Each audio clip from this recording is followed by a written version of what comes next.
ಚಿತ್ರದುರ್ಗ ಜಿಲ್ಲೆಯ ಮೊಳಕಾಲ್ಮೂರು ತಾಲೂಕಿನ ಬಿಜಿಕೇರಿ ಗ್ರಾಮದಲ್ಲಿ ಕುಡಿಯುವ ನೀರಿನ ಪೈಪ್ ಡ್ಯಾಮೇಜ್ ಆಗಿ ನೀರು ಉಕ್ಕಿ ಬರುತ್ತಿರುವುದು ಬಿಜಿಕೇರಿ ಗ್ರಾಮ ಪಂಚಾಯಿತಿ ಅಧಿಕಾರಿಗಳು ನಿರ್ಲಕ್ಷ್ಯ ವಹಿಸುತ್ತಿದ್ದಾರೆ. ಕುಡಿಯುವ ನೀರಿನಲ್ಲಿ ಜನರಿಗೆ ಏನಾದರೂ ಸಮಸ್ಯೆ ಆದರೆ ಬಿಜಿಕೇರಿ ಗ್ರಾಮ ಪಂಚಾಯಿತಿ ಅಧಿಕಾರಿಗಳು ನಿರ್ಲಕ್ಷ್ಯ ವಹಿಸುತ್ತಿದ್ದು, ನೀರು ಮನೆ ಮನೆಗೆ ಬಿಟ್ಟಾಗ ಅದರ ಜೊತೆಗೆ ಕೊಳಚೆ ನೀರು ಸಹ ಬರುತ್ತಿದೆ.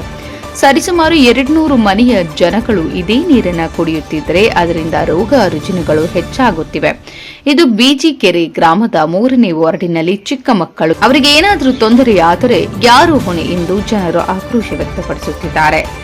ಈ ರೀತಿಯ ಸಮಸ್ಯೆಯಾಗಿದ್ದು ಇದನ್ನು ಸರಿಪಡಿಸಲು ಹೇಳಿ ಇದಕ್ಕೆ ಬೇಕಾದ ಸಾಮಗ್ರಿಗಳನ್ನು ಸಹ ನೀಡುತ್ತಿದ್ದಾರೆ ಸಿಬ್ಬಂದಿಯವರು. ಇದನ್ನು ಇನ್ನೂ ಸರಿಪಡಿಸಿಲ್ಲ. ಅವರ ವಿರುದ್ಧ ಸೂಕ್ತ ಕ್ರಮ ಕೈಗೊಳ್ಳಬೇಕೆಂದು ಬಿಜಿಕೆರೆ ಗ್ರಾಮದ 3ನೇ ವಾರ್ಡಿನ ಗ್ರಾಮಸ್ಥರು ಆಗ್ರಹಿಸಿದ್ದಾರೆ. News report Harish Nayakanahatti, Praja Power news.